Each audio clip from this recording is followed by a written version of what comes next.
Assalamualaikum warahmatullahi wabarakatuh. Apa kabar adik-adik mahasiswa semuanya? Semoga kita semua selalu dalam keadaan sehat walafiat dan dijauhkan dari segala hal-hal yang buruk ya.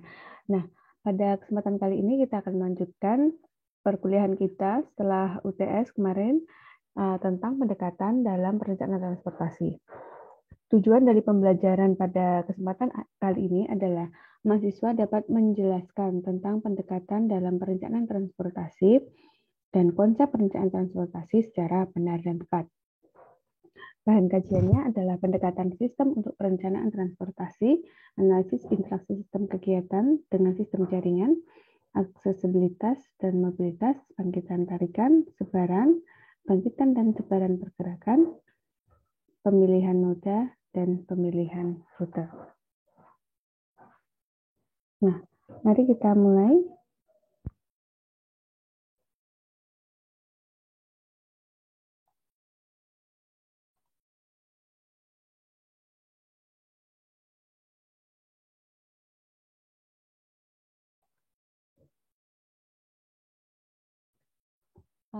Dalam melakukan perencanaan transportasi, seorang engineer transportasi memiliki tujuan adalah dalam memperkirakan jumlah dan lokasi kebutuhan akan transportasi.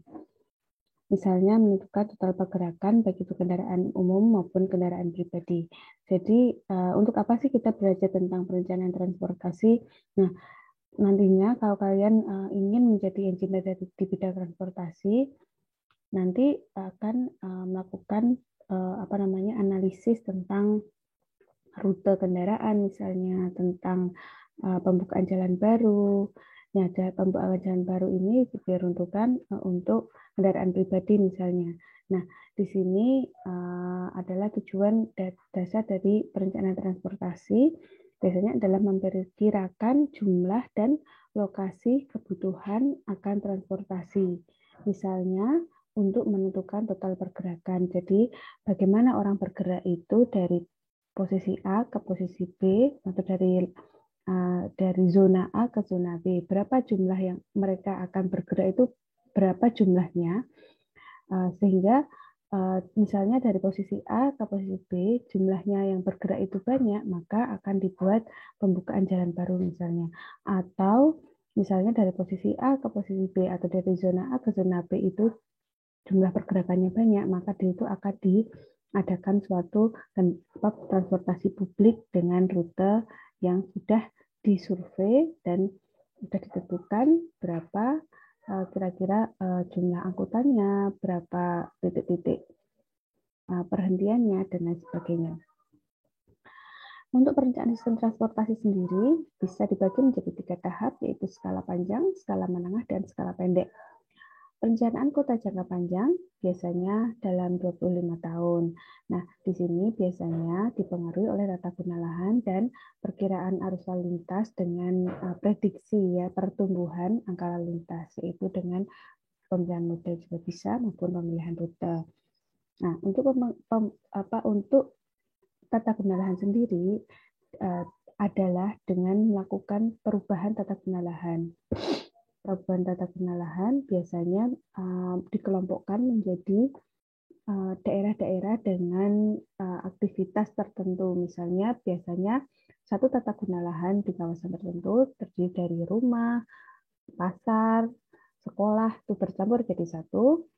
Bisa jadi dalam perencanaan transportasi jangka panjang kita akan mengubah tata guna lahannya itu dengan mengelompokkan perkantoran tersendiri, perumahan tersendiri, sekolah tersendiri, sehingga pergerakan dari angkutan umum atau transportasi publik maupun transportasi pribadi, parkir, dan lain sebagainya dapat direncanakan dengan efektif dan efisien.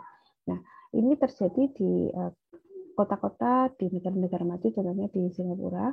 Di Singapura ini perencanaan dilakukan secara jangka panjang itu 50 tahun dengan memperhatikan tata guna lahannya. Jadi ketika kota itu terbangun, publik transportasinya itu sudah dipikirkan lebih dahulu. Tidak seperti yang di kita ya. Di kita itu kan biasanya di Indonesia itu rumahnya jadi duluan, terus nanti angkutan publiknya dipikir belakangan. Nah, jika seperti ini malah mempersulit efektivitas dari penyelenggaraan angkutan umum. Kita harus merombak bagaimana caranya supaya lebih efektif dalam perjalanan dengan angkutan umum, dengan biaya yang dikeluarkan oleh angkutan umum, kecepatan perjalanan, dan lain sebagainya. Untuk kajian transportasi jangka pendek, biasanya berupa manajemen transportasi. Contoh, misalnya dengan pengaturan parkir, pengaturan ganjil genap. Nah, ini namanya adalah manajemen transportasi.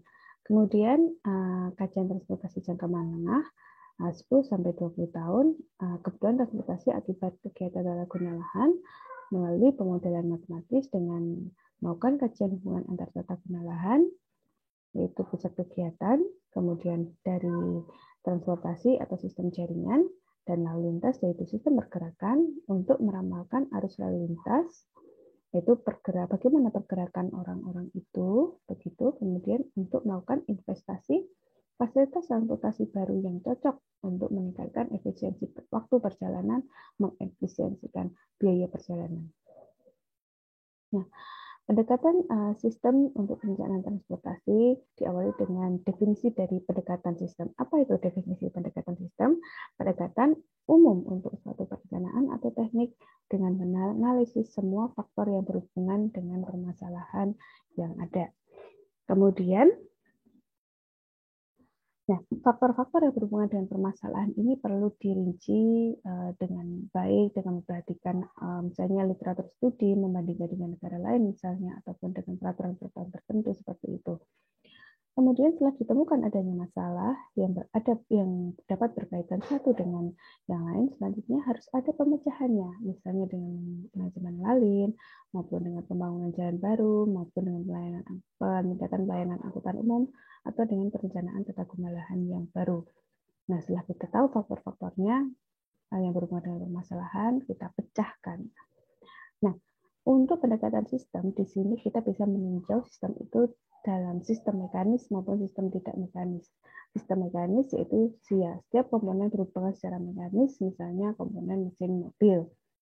Kalau misalnya sistem tidak mekanis itu contohnya komponen yang tidak ada hubungan secara mekanis, tapi perubahan salah satu komponen dapat mempengaruhi perubahan komponen lain. Contohnya interaksi sistem tata guna lahan dalam sistem jaringan transportasi. Nah, dalam perencanaan transportasi, kita juga melihat satu sistem transportasi secara makro maupun secara mikro. Secara makro adalah sistem transportasi secara menyeluruh, secara mikro yaitu terdiri dari sistem kegiatan, sistem jaringan prasarana transportasi, atau biasanya disebut sistem jaringan saja, kemudian sistem pergerakan, dan sistem kelembagaan. Nah, di sini biasanya para analisis transportasi itu banyak ya yang melakukan analisis transportasi secara mikro, karena cakupan analisnya akan lebih kecil dibandingkan dengan sistem transportasi makro. Kalau sistem transportasi makro kan terdiri dari sistem transportasi mikro. Jadi kalau misalnya suatu perencana transportasi mau melakukan pendekatan secara makro, maka otomatis data yang dibutuhkan akan banyak sekali. Kemudian kalau misalnya kita juga melakukan survei secara langsung kan kita banyak sekali human of error ya. Dan pada waktu survei ini takutnya kalau misalnya sistem transportasi makro ini dilakukan dengan cakupan yang lebih luas, banyak yang data-datanya yang di Indonesia itu masih kurang mendukung begitu. Tapi tidak mengecilkan kemungkinan untuk dilakukan sistem transportasi secara makro. Kemudian komponen dalam sistem itu saling berhubungan, yaitu sistem kegiatan, sistem pergerakan, sistem jaringan, itu saling mempengaruhi satu sama lain. Kemudian untuk sistem kelembagaan, itu terdiri dari lembaga yang berada pada sistem kegiatan maupun sistem jaringan dan sistem pergerakan. Jadi setiap sistem mikro ini ada kelembagaannya masing-masing. Kemudian apa sih tujuan kita dalam melakukan analisis interaksi sistem? Jadi kita akan memahami cara kerja sistem tersebut, kemudian menghubungkan analisis antara komponen sistem untuk meramalkan dampak lalu lintas berupa tata guna lahan atau kebijakan transportasi yang berbeda. Jadi output dari analisis interaksi antar sistem tersebut adalah misalnya kebijakan atau policy maupun tata guna lahan. Nah, hubungan antara sistem kegiatan, sistem jaringan, dan sistem pergerakan dapat dilakukan dalam urutan aksesibilitas dan mobilitas, kemudian pembangkit lalu lintas, sebaran penduduk, moda, dan rute. Nah, untuk aksesibilitas dan mobilitas, aksesibilitas itu adalah konsep dalam menggabungkan sistem pengaturan tata guna lahan secara geografis dengan sistem jaringan transportasi yang menghubungkannya. Aksesibilitas itu juga dapat dihubungkan dengan kata kemudahan dan kenyamanan, dapat mengakses suatu tempat dengan mudah dan nyaman. Hubungan transportasi, ukuran untuk memperlihatkan mudah atau sukarnya suatu tempat dapat dicapai, bisa dinyatakan dalam bentuk hambatan perjalanan. Hambatan pergerakan juga dapat digunakan untuk mengukur aksesibilitas tertentu. Aksesibilitas pergerakan tertentu. Hubungan antara aksesibilitas dan jumlah perjalanan membentuk dasar model suatu model gravity. Model gravity dapat digunakan untuk meramalkan arus lalu lintas antar zona di dalam daerah perkotaan. Oh ya, kalau misalnya kalian membutuhkan kalau kalian belum punya bukunya, bisa cari ya, ini buku perencanaan pemodelan dan rekayasa transportasi dari UGM Tamin. Namun demikian, saya sudah pernah mengkopikan untuk kakak kelas kalian, sudah saya rangkum dari beberapa sumber, nanti tinggal dibaca.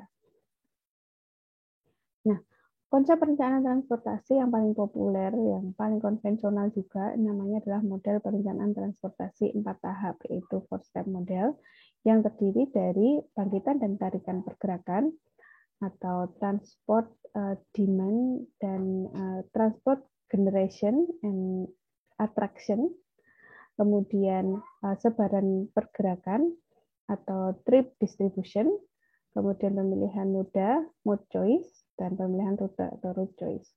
Bangkitan dan tarikan pergerakan, trip attraction dan trip generation atau trip generation dan trip attraction, kemudian sebaran pergerakan, trip distribution, pemilihan moda, mode choice, pemilihan rute, route choice, atau route assignment. Biasanya dikasih istilah seperti itu. Nah, untuk bangkitan dan tarikan pergerakan, di sini adalah tahapan pemodelan untuk memperkirakan berapa jumlah pergerakan dari suatu zona ke zona lain. Misalnya, ini adalah zona asal atau zona I, kemudian ini adalah zona tujuan atau zona J. Zona asal berarti ada pergerakan dari orang yang ada di daerah ini keluar. Kemudian dari zona tujuan ada pergerakan dari luar ke zona tujuan, yaitu lalu lintas meninggalkan lokasi dan lalu lintas tiba lokasi. Output perhitungan antara lain adalah jumlah kendaraan, jumlah orang, dan jumlah angkutan barang. Bangkitan dan tarikan perjalanan tergantung pada jenis tata guna lahan dan juga jenis aktivitas pada tata guna lahan. Nah, banyak sekali faktor-faktor yang akan berhubungan di bangkitan dan tarikan pergerakan, nanti akan dipelajari lebih lanjut di pertemuan selanjutnya. Kemudian yang selanjutnya adalah jenis tata guna lahan, antara lain pemukiman, pendidikan, komersial, perkantoran, dan lain sebagainya.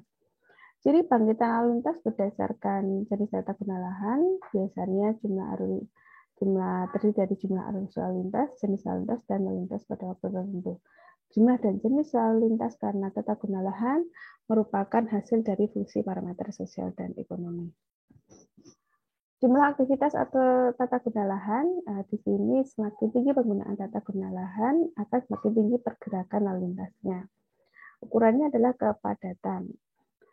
Kemudian dalam sebaran pergerakan, di sini menghubungkan antara interaksi antar tata guna lahan, jaringan transportasi, dan arus lalu lintas. Jadi, bagaimana lalu lintas itu terdistribusi antar zona. Pola spasial arus lalu lintas adalah fungsi dari tata guna lahan dan sistem jaringan transportasi. Pola sebaran Pola sebaran antara zona asal ke zona tujuan menghasilkan arus lalu lintas pemisahan ruang interaksi antara tata guna lahan. Ini untuk sebaran pergerakan juga akan kita pelajari dalam pertemuan selanjutnya. Kemudian bangkitan dan sebaran pergerakan itu bangkitan itu adalah banyaknya lalu lintas yang dibangkitkan oleh setiap tata guna lahan. Untuk kalau sebaran itu adalah kemana dan dari mana lalu lintas tersebut. Jadi tidak hanya misalnya zona 1 ke zona 2, misalnya ada zona 3, zona 4, zona 5. Nah, ini kita lihat sebaran ke zona 1-nya berapa, ke zona 2-nya berapa, ke zona 3-nya berapa, seperti itu. Kemudian pemilihan moda transportasi itu adalah tentang bagaimana jenis transportasi itu yang akan dipilih ya. Pemilihan modanya misalnya dari zona 1 ke zona 2 dia melakukan transportasi dengan berjalan kaki. Dari zona 2 ke zona 3 misalnya dengan kendaraan pribadi dan seterusnya, bisa dengan angkutan umum, bis, beca. Dan ada hubungannya dengan penghasilan juga. Nah, ini juga akan kita analisis di bab selanjutnya. Kemudian untuk pemilihan rute di sini biasanya dilakukan berdasarkan rute terpendek, tercepat, maupun termurah. Asumsinya adalah ada informasi yang cukup, misalnya tentang kemacetan jalan. Nah, demikian materi yang dapat kita sampaikan. Ya, kita telah belajar mengenai bagaimana pendekatan dalam perencanaan transportasi, misalnya dalam skala pendek, menengah, maupun panjang. Kemudian kita telah mempelajari sistem transportasi makro maupun sistem transportasi mikro. Kemudian kita telah mempelajari tentang konsep perencanaan transportasi, yaitu konsep four step model atau model perencanaan 4 tahap, dan juga kaitannya antara tata guna lahan dengan transportasi. Nah, sebagai tugas kalian bisa menuliskan isi tentang apa yang telah disampaikan dalam materi ini. Nanti akan saya jelaskan lebih lanjut di Elita ya. Terima kasih atas perhatiannya. Wabillahi taufiq wal hidayah. Wassalamualaikum warahmatullahi wabarakatuh.